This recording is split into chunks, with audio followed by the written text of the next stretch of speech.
Hello students, आइए class ninth की compartment से रिलेटेड हमारी तैयारी चल रही है और इसी तैयारी के क्रम में हम आज बात कर रहे हैं सब्जेक्ट साइंस।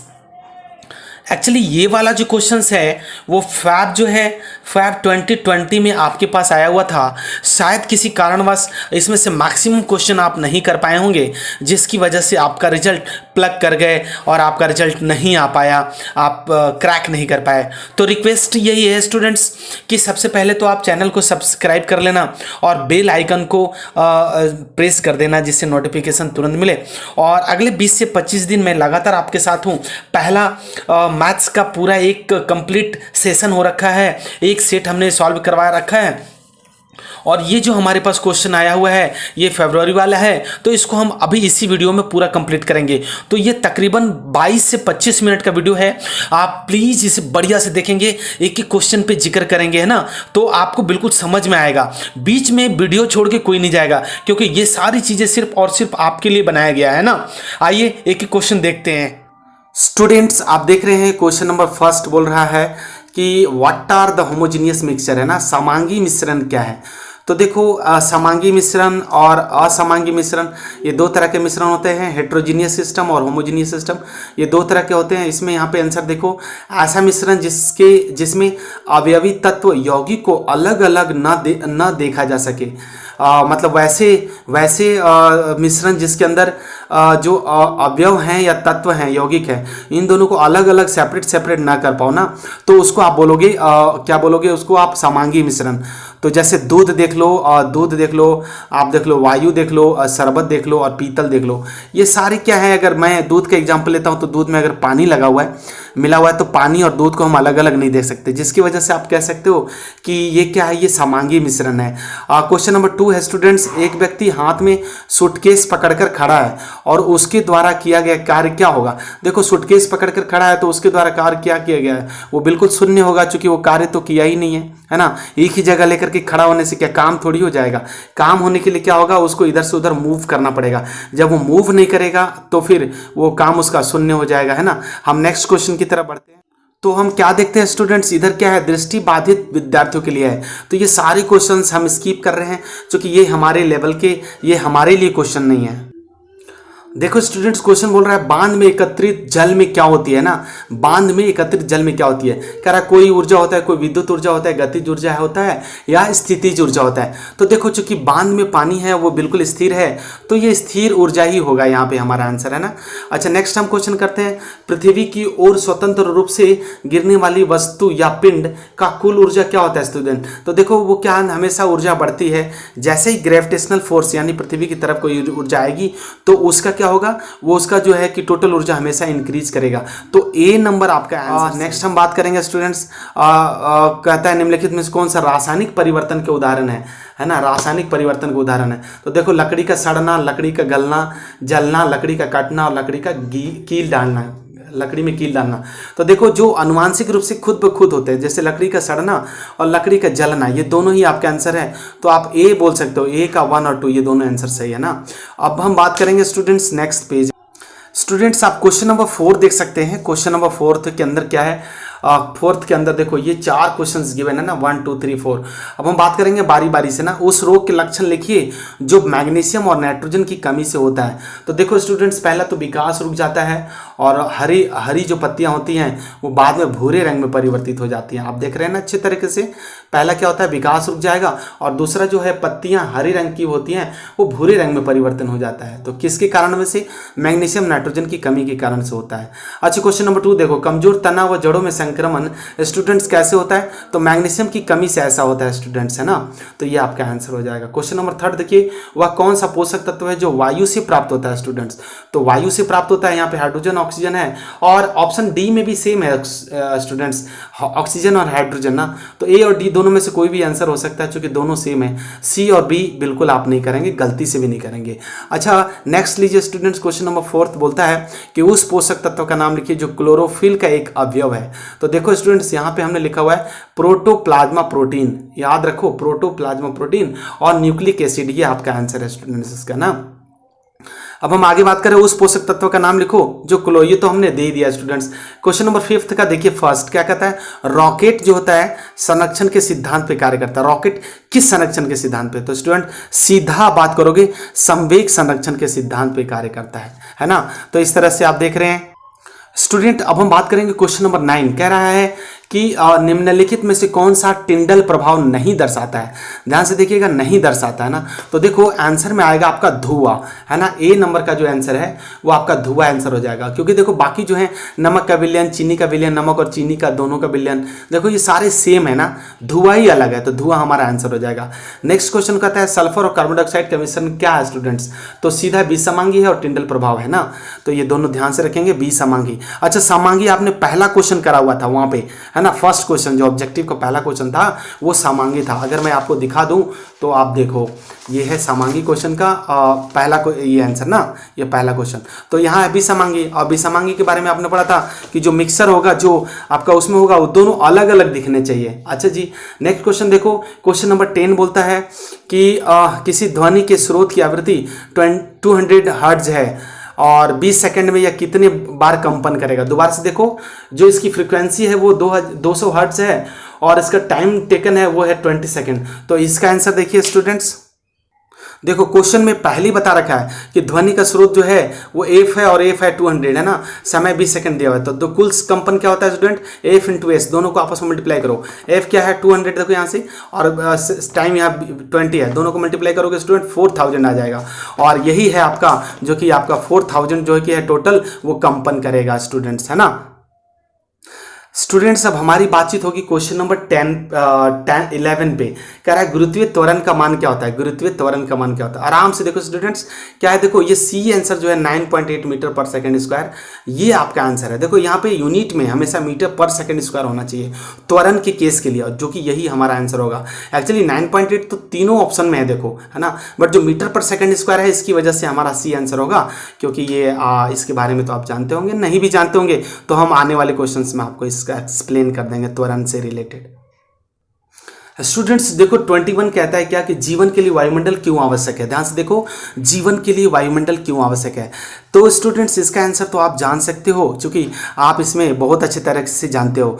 अगर मैं मेरे आंसर की बात करूं तो आइए मैं दिखाता हूं कि मैंने क्या लिखा हुआ है। देखो लिखा हुआ है कि वायुमंडल के अंदर, वायुमंडल में O2, N2 और CO2, इसके अलावा ओजोन आदि गैसें पाई जाती हैं जो हमारे जीवन के लिए बहुत ज़्यादा आवश्यक होते हैं। वायुमंडल औसत तापमान बनाए रखता है जो जीवों के अस्तित्व के लिए उपयोगी होता है। वायुमंडल के तापमान को में अचानक वृद्धि होने से रोकता है, और कार्बन डाइऑक्साइड पेड़ पौधे के लिए, ऑक्सीजन और जीवों के लिए बहुत ज़्यादा आवश्यकता होता है, तथा ओजोन परत जो है हानिकारक पराबैंगनी किरणों से हमारा क्या करता है, बचाव करता है। तो एक्चुअली क्या है स्टूडेंट्स, यहाँ पे आप समझ सकते हो कि वायुमंडल में एकदम से तापमान बढ़ने से रोकता है, और ओजोन परत से आने वाली पराबैंगनी किरणों को हम तक आने से रोकता है। और अर्थात यानी कि इससे जो हमारा जो स्किन संबंधित यानी डिजीज, स्किन से रिलेटेड जो प्रॉब्लम होती है वो पराबैंगनी किरणों से आने वाले पराबैंगनी किरणों को रोक देता है, जिसकी वजह से हमारे ऊपर ये तरह की बीमारियां नहीं हो पाती। तो आप ध्यान से देखेंगे, ये पूरे लाइन को आप आराम से देखेंगे, लिखेंगे, समझेंगे और पढ़ेंगे, फिर आप अपना आंसर करेंगे, है ना। एक बार और पढ़ के सुना देता हूं। वायुमंडल में O2, N2, CO2 और O मतलब ओजोन आदि ऐसी गैसें पाई जाती हैं जो हमारे जीवन के लिए बहुत ज़्यादा आवश्यक होता है। वायुमंडल औसत तापमान को बनाए रखता है। ध्यान से रखिएगा, अभी 45 डिग्री है तो 45 डिग्री ही लगभग रहेगा, थोड़ी बहुत इंक्रीज होगी जो कि माइनर होता है, जो जीवों के अस्तित्व के लिए बहुत ज़्यादा उपयोगी होता है ना। वायुमंडल जो होता है दिन के तापमान को एकदम अचानक वृद्धि से, जैसे अभी 45 डिग्री टेम्परेचर है और एकदम से 50 डिग्री टेम्परेचर नहीं होगा, तो ये क्या होता है, वायुमंडल की वजह से ही रुकता है। उसके अलावा क्या कर रहा है, कार्बन डाइऑक्साइड पेड़ पौधों के लिए तथा ऑक्सीजन जो है मानवों के लिए बहुत ज़्यादा आवश्यक होता है, और ओजोन परत के बारे में आपने सुन ही लिया। आइए अब हम क्वेश्चन देखते हैं 17। स्टूडेंट्स देखो क्या है, ये वाला जो हमारे पास पेपर जो आया हुआ है, इसमें किसी बच्चे ने ना पेपर को फाड़ के ऊपर नीचे लगा दिया, जिसकी वजह से इसका सीरियल नंबर जो, अब अगर आप क्वेश्चन बैंक लेकर के या क्वेश्चन पेपर लेके, बुकलेट लेके अगर आप देखेंगे तो थोड़ा ऊपर नीचे हो सकता है। तो कोई बात नहीं, हमें क्या करना है, हमें सिर्फ क्वेश्चन पे बात करनी है, बाकी नंबर क्वेश्चन का नंबर से हमें कोई लेना देना नहीं है ना। तो आइए देखिए क्या कहता है कि इसका हम अथवा बात करते हैं दीर्घकालिक व अल्पकालिक रोगों में अंतर बताओ। दीर्घकालिक और अल्पकालिक रोगों में अंतर बताना है। तो देखिए दीर्घकालिक क्या होता है? रोग जो लंबे समय तक मनुष्य के साथ रहता है, वैसा रोग जो लंबे समय तक मनुष्य के साथ रहता है दीर्घकालिक रोग कहलाता है। आप देख सकते हैं दीर्घकालिक रोग, जैसे एनिफेलाइटिस, जानते हैं ना स्टूडेंट्स, अपने आसपास अगर आप देखेंगे तो किसी का पैर जो होता है बिल्कुल हाथी की तरफ फूल जाता है दोनों तरफ से ना, तो उसको एनिफेलाइटिस बोलते हैं। और ये क्या होता है कि एक बार अगर किसी को हो गया तो वो लाइफ टाइम उसकी ज़िंदगी भर चलेगा। तो ये क्या होते हैं? ये होते हैं आपका वो दीर्घकालिक रोग है ना। और वो अल्पकालिक रोग क्या होते हैं? वैसा रोग जो कम समय के लिए होता है ना, मनुष्य के साथ रहता है, जैसे अस्थमा, कैंसर, हैजा, ये थोड़े समय के लिए अर्थात मान लीजिए महीना, 2 महीना, 6 महीना या फिर साल भर तक रहता है, इनको अल्पकालिक रोग बोलते हैं ना। और दीर्घकालिक तो आप समझ ही रहे हैं, और इसमें कुछ समझाने वाली बात तो है नहीं इन दोनों क्वेश्चनों में। अब जो बहुत बढ़िया क्वेश्चन आ रहा है स्टूडेंट्स, वो है इसका सेकंड। आप देख रहे हैं ना, एंटीबायोटिक क्या होता है? आप समझ रहे हैं एंटीबायोटिक क्या होता है? जब भी डॉक्टर के पास जाते हो तो आपको दवाइयाँ तो देते हैं, साथ साथ वो एक एंटीबायोटिक देते हैं। एंटीबायोटिक से क्या होता है स्टूडेंट्स? एंटीबायोटिक से क्या होता है अभी आपको पढ़ने को मिल जाएगा। आप यहाँ देखिए, एंटीबायोटिक को प्रतिजैविक भी बोलते हैं ना। तो कहता है कि एक पदार्थ या यौगिक जो जीवाणु को मार डालता है या उसके विकास को रोकता है, इसका उपयोग कवक, प्रोटोजोआ सहित तथा सूक्ष्मदर्शी वाले जीवाणुओं के कारण हुए संक्रमण के इलाज के लिए किया जाता है। मीन्स व्हाट स्टूडेंट्स की ये ध्यान रखो कि अगर आप एंटीबायोटिक किसी भी रोगी को देते हो तो सबसे पहले क्या होता है कि उस रोग के होने वाले जीवाणु को, वो रोग जिस जीवाणु से होता है पहले उस जीवाणु को ही मार डालेगा या फिर उसके डेवलपमेंट को, उसकी विकास को रोक देता है, जिससे क्या होता है कि हमें तुरंत मेडिसिन खाने से फायदा हो जाते हैं। तो इसीलिए हम एंटीबायोटिक देखते हैं। तो एंटीबायोटिक को प्रतिजैविक भी बोलते हैं, ध्यान से याद रखिएगा। इसके बाद स्टूडेंट्स यहाँ पे आप देख रहे हैं ये केवल दृष्टिबाधित विद्यार्थियों के लिए है, only for visual impaired students के लिए है। तो ये हम पूरा पेपर इसको हम स्किप करेंगे, नेक्स्ट पेज में देखते हैं। बहुत ही जानदार क्वेश्चन है स्टूडेंट, देखो 23rd कहता है कोशिका का कौन सा अंगक बिजली घर कहलाता है और क्यों कहते हैं इसको ना।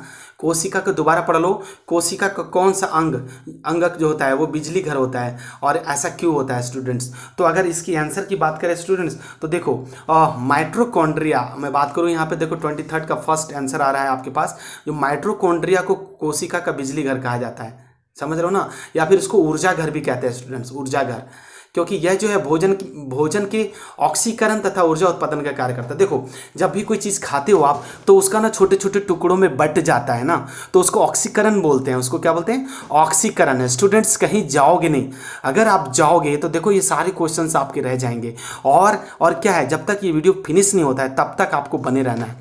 और ये सिर्फ वीडियो जो है आपके लिए बनाया जा रहा है और बड़ा इसमें टाइम लगता है यार स्टूडेंट्स। देखो इसको मैंने 2 बार 3 बार बनाया, लेकिन क्या है अपलोडिंग में बहुत ज़्यादा प्रॉब्लम हो रही थी, जिसकी वजह से बार बार हमें इनकी रेशियो चेंज करके बार बार बनाना पड़ा। तो इसलिए मैं कह रहा हूँ कि आप बिल्कुल आराम से अच्छी तरह से पूरा टाइम निकाल करके देखो और एक ही क्वेश्चन को समझो। कह रहा है कि माइट्रोकॉन्ड्रिया जो है इसी को आप बिजली घर कहते हो और ये ऊर्जा घर भी कहते हैं। और क्या होता है, ये खाने के बाद जो है जब भोजन को ऑक्सीकरण कर देता है और पूरे बॉडी में एनर्जी प्रदान कर देता है। आइए 23rd का सेकेंड क्वेश्चन देखते हैं। क्वेश्चन आप देख रहे हो स्टूडेंट्स की कोशिका झिल्ली को बनाने वाले, दोबारा से देखो, कोशिका झिल्ली को बनाने वाले लिपिड, वसा, प्रोटीन का संश्लेषण कहाँ होता है? आप समझ रहे हो ना, कहाँ होता है? तो इसका आंसर बस एक ही लाइन में आप आंसर दोगे स्टूडेंट्स। देखो इसका आंसर है खुरदरी अंतर्द्रव्यीय जालिका पर। कहाँ होता है स्टूडेंट्स? खुरदरी अंतर्द्रव्यीय जालिका पर, जिसको RER से डिनोट करते हैं, आप ऐसे बोल सकते हैं ना।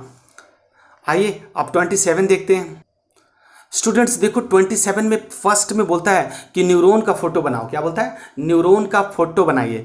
तो न्यूरॉन का फोटो आप अपने बुक से देख लेना और वहाँ से इसको बनाने की कोशिश करना। हो सकता है ये दोबारा फिर से आ जाए, क्योंकि ये क्वेश्चन आया हुआ है ना, इसीलिए दोबारा आ जाए। बहुत ज़्यादा इंपॉर्टेंट, हर बार न्यूरॉन का फोटो बनाने के लिए बोलते हैं। आइए इसके बाद सेकेंड क्वेश्चन कहता है हृदय पेशी ऊतक का मुख्य कार्य बताओ। अच्छा एक बात बताओ, हृदय का काम क्या है? क्या काम है हृदय का? हार्ट का क्या काम है? आप खुद ही समझो। देखो हृदय का मुख्य काम क्या है? देखो क्या करता है हृदय का काम क्या है? हृदय को जीवन भर निरंतर स्पंदन करना, मतलब fuck fuck fuck fuck fuck, ऐसे हृदय को हमेशा एनर्जेटिक बना के रखना और उसको हमेशा स्पंदन कराना, है ना, वाइब्रेशन कराना। भाई वीर, आप समझ रहे हो ना। और दूसरा क्या है, शरीर की गति को निरंतर बनाए रखना। अगर जैसे हृदय आपका चलता रहेगा तो आपका बॉडी चलेगा, अगर हृदय रुक गया तो आप भी रुक गया। तो ये क्या, दोनों का काम एक ही है, दोनों एक ही काम है और दोनों हृदय का काम ही है, इसलिए बड़ा ध्यान से देखिएगा। आइए अब हम करते हैं 27 का क्वेश्चन नंबर थर्ड बोलता है स्टूडेंट्स, वह उत्तक, देखो वह उत्तक जो जड़ों द्वारा जल का अवशोषण कर उसे पौधे के अन्य भागों तक भेजने के लिए उत्तरदायी होता है, उस उत्तक का नाम बताइए। तो देखो उस उत्तक का नाम, जल की बात कर रहा है, पौधे में जल भेजने का काम हो रहा है, पौधे में कहाँ, पौधे में जल भेजने का काम हो रहा है, पौधे के हर एक भाग में जल भेजना जा रहा है, तो इसका नाम है जाइलम। देखो ऐसे याद करोगे, जल जाइलम, जाइलम ज, दोनों का ज से स्टार्ट हो रहा है ना, तो उससे आप समझ सकते हो कि जो पानी वानी यानी जल जो है पौधे के अन्य भागों तक पहुंचाता है वो होता है जाइलम। आइए स्टूडेंट्स हम बात करते हैं 30 क्वेश्चन नंबर 30, क्योंकि आगे का क्वेश्चन आप देख रहे हैं ये यहाँ भी फिर से दृष्टिबाधित विद्यार्थियों के लिए है, तो अब हम सीधे चलेंगे क्वेश्चन नंबर 30 की ओर। हाँ, क्वेश्चन नंबर 30 का फर्स्ट क्वेश्चन बोलता है स्टूडेंट्स, क्वेश्चन नंबर 30 का फर्स्ट क्वेश्चन देखो, इसमें ना 5 क्वेश्चन हैं टोटल। कितने क्वेश्चन है? 5 क्वेश्चन है। हम बारी बारी से एक एक करके देखते हैं। कहता है ये बहुत ज़्यादा इंपॉर्टेंट क्वेश्चन है स्टूडेंट्स, इसलिए बार बार इसको देखिएगा। जब कोई बस अचानक गतिशील होती है तो यात्री पीछे की ओर क्यों गिर जाता है ना। ये क्वेश्चन तो कर करके आप पागल हो गए होंगे, है ना। आपके जो टीचर्स हैं वो बहुत बार करवाए होंगे। तो इसका आंसर कुछ नहीं है स्टूडेंट्स, सीधा हम बात करेंगे। देखो 30 का फर्स्ट, जड़त्व के कारण, है ना। न्यूटन्स का फर्स्ट लॉ में से क्या मिलता है हमें? जड़त्व, और जड़त्व के कारण ही ऐसा होता है। तो चूंकि 1 नंबर का क्वेश्चन है और ये 1 into 5 नंबर क्वेश्चन, देखो ये 5 क्वेश्चन है और सब 1-1 नंबर का है, तो इसलिए हम सीधा आप बात करोगे कि जड़त्व के कारण इसका आंसर हो जाएगा। आइए क्वेश्चन नंबर 2 बात करते हैं। कह रहा है कि क्रिकेट की गेंद को पकड़ने के लिए खिलाड़ी अपना हाथ पीछे की ओर क्यों खींचता है ना। तो आपको पता है ना कि जब भी आप भी तो क्रिकेट खेले होंगे और न जाने घर के अंदर, घर के बाहर, गली में, इसके अलावा आप अपने पार्क में खेले होंगे, तो आपने क्या देखा होगा कि क्रिकेट का जब बॉल पकड़ते हैं तो पकड़ने के बाद हम सीधे हाथ को पीछे घसीट लेते हैं, याद है ना। आप बॉल को ऐसे करके हाथ पीछे घसीट लेते हैं। अच्छा, एक साथ अगर वैसे रोक दिया जाए तो क्या होगा, बॉल जो आएगी एकदम हाथ पे स्ट्राइक करेगी, जिससे क्या होगा, हाथ को बहुत ज़्यादा चोट लगेगा। तो हम क्या करेंगे स्टूडेंट्स, गेंद द्वारा हाथ पर आरोपित बल का मान कम करने के लिए, याद रखोगे, गेंद द्वारा जो है हाथ पर आरोपित बल का मान कम करने के लिए हम अपने हाथ को पीछे खींच लेते हैं स्टूडेंट्स, है ना। तो आंसर भी आप देख सकते हैं, ये यहाँ पे लिखा हुआ है, गेंद द्वारा हाथ पर आरोपित बल का मान कम करने के लिए जो है कि हम अपने हाथ को पीछे खींच लेते हैं। अच्छा, उसके अलावा जो नेक्स्ट क्वेश्चन है, क्वेश्चन नंबर 3, वो कहता है कार में सीट बेल्ट का प्रयोग क्यों कहते हैं। आप देखो ना यहाँ पे, कार में सीट बेल्ट का प्रयोग क्यों करते हैं। तो इसका आंसर तो लॉजिकली आप दे सकते हो। आप खुद अपने घर की कार से अपने मम्मी पापा के साथ कभी जाते होंगे इधर उधर घूमने, तो उसका आंसर क्या हो सकता है। देखो, दुर्घटना से बचने के लिए, ये कोई बताने की चीज़ है क्या, दुर्घटना से बचने के लिए हम सीट बेल्ट का उपयोग करते हैं। उसके अलावा अगर आप साइंटिफिक आंसर दो अपने फिजिक्स के अकॉर्डिंग, तो आप बात कर सकते हो कि न्यूटन के पहले सिद्धांत से बचने के लिए, न्यूटन के पहले सिद्धांत, देखो आप न्यूटन के पहले सिद्धांत से बचने के लिए आप क्या करते हो, और कार में सीट बेल्ट का उपयोग करते हो। अच्छा, क्वेश्चन नंबर 4 बोल रहा है स्टूडेंट्स कि किसी गतिशील बस से कूदने पर, देखो किसी गतिशील बस से कूदने वाला यात्री आगे की ओर क्यों गिर जाता है, या गिरता क्यों है, झुकता क्यों है। तो देखो इसका क्वेश्चन और फर्स्ट का क्वेश्चन, देखो ये क्वेश्चन नंबर 4 तो क्वेश्चन नंबर फर्स्ट, ये दोनों सेम है। देखो, कार से गिरो, बस से गिरो, साइकिल से गिरो, मोटरसाइकिल से गिरो, ट्रेन से गिरो, आप किसी चीज़ से गिरो, इसके अलावा आप घोड़े से गिरो, हाथी से गिरो, तो क्या है, वो सीधा है, उसमें जड़त्व वाला आंसर ही है। सिर्फ जड़त्व के कारण ही आपका आंसर आ रहा है ना, सिर्फ जड़त्व के कारण। इस तरह का आंसर जो होता है सिर्फ जड़त्व के कारण ही आंसर होता है। तो आप यहाँ पे ऐसे रट जाओ कि इस तरह की जो भी चीजें आपको मिलेंगी सीधा जड़त्व आंसर। नेक्स्ट है स्टूडेंट्स, 5th क्वेश्चन है, किसी छड़ी से दरी को पीटने पर, देखो किसी छड़ी से दरी को पीटने पर धूल के कण बाहर क्यों आ जाते हैं, है ना। एक बात बताओ, आप अपने घर में अपनी दादी अम्मा को देखे होंगे जो कि मोटी मोटी चादरों को एक तार पे डाल के और फिर उसको डंडे से पीटती है। ऐसा क्यों करती है वो, क्योंकि देखो जो गंदगी होती है, जो धूल कण होते हैं, वो जड़त्व के कारण क्या होते हैं, जड़त्व के कारण क्या होते हैं, वो विराम में रहने का प्रयास करते हैं, विराम में रहने का प्रयत्न करते हैं। और दरी को छड़ी से पीटने पर, देखो दरी को छड़ी से पीटने पर आगे की ओर गति करने लग जाता है। क्या करने लग जाता है, गति करने लग जाता है, जिससे क्या होता है, धूल के कण नीचे गिर जाते हैं और इस तरह से आपका जो है कि कंबल, आपका जो दरी वो बिल्कुल साफ हो जाता है ना। तो स्टूडेंट्स यही है आंसर। तो हम ये कोशिश करेंगे कि अगर ये सारे क्वेश्चंस अगर आपने देख रहे हो अपने सेट के जो ये जो बुकलेट आए हुए थे अभी जो प्रीवियस पेपर में यानी फरवरी 2020 में आपने जो दिया था, इससे भी क्वेश्चंस बहुत ज़्यादा आने के चांसेस हैं। तो उम्मीद है इस वाले पेपर से जो अभी अभी आपने सॉल्यूशन देखा 20 to 30% क्वेश्चन पक्का आएंगे, पक्का आएंगे स्टूडेंट्स। तो आपको क्या करना है, आपको लगातार चैनल को सब्सक्राइब करना है, लगातार चैनल को सब्सक्राइब करना है और अपने दोस्तों तक, अपने वेल विशर, अपने दोस्त, अपने भाई बंधु, अपने फ्रेंड सर्कल में खूब फैलाओ, खूब फैलाओ यार, खूब फैलाओ। और चैनल सब्सक्राइब करना ना भूलें और नोटिफिकेशन को ऑन करना भी जरूरी है, क्योंकि अगर मैंने वीडियो अपलोड कर लिया और आपको नहीं मिला तो फिर क्या फ़ायदा है ना। और आप देख रहे हो मैं लगातार वीडियो अपलोड कर रहा हूँ क्लास 9th का कंपार्टमेंट से रिलेटेड। 20 से 22 दिन अब आपके पास पड़े हुए हैं और इन्हीं 22 दिनों में मुझे 8 सेट 4 सेट जो है वो साइंस के और 4 ही मैथ्स के मुझे अपलोड करने हैं। तो ये लगातार आप तभी बन पाएगा जब आप हमारे साथ बने रहोगे हैं। तो कोशिश ये करो कि फटाफट अपने दोस्तों के साथ शेयर करो। ये देखो सब्सक्राइब करना भी आपके लिए ज़रूरी नहीं, बहुत ही ज़्यादा ज़रूरी है, क्योंकि आप सब्सक्राइब करोगे तभी 20 से 25 दिन, 20 से 22 दिन के अंदर आप सक्सेस हो पाओगे इस यूट्यूब चैनल यानी मैथ्स मिरेकल को देख के। आप अपने दोस्तों में फैला दो maths miracle, maths miracle, maths miracle, maths miracle, है ना। क्योंकि यही एक ऐसा चैनल है जो कि कंपार्टमेंट से रिलेटेड स्टूडेंट्स के बारे में बात कर रहा है। बाकी यूट्यूब में कोई भी चैनल आप खोल के देख लो, जहाँ तक आपको समझ में आता है कहीं भी कोई और चैनल नहीं मिलेगा। तो बस आज इतना ही। Thank you so much for your love and your great support.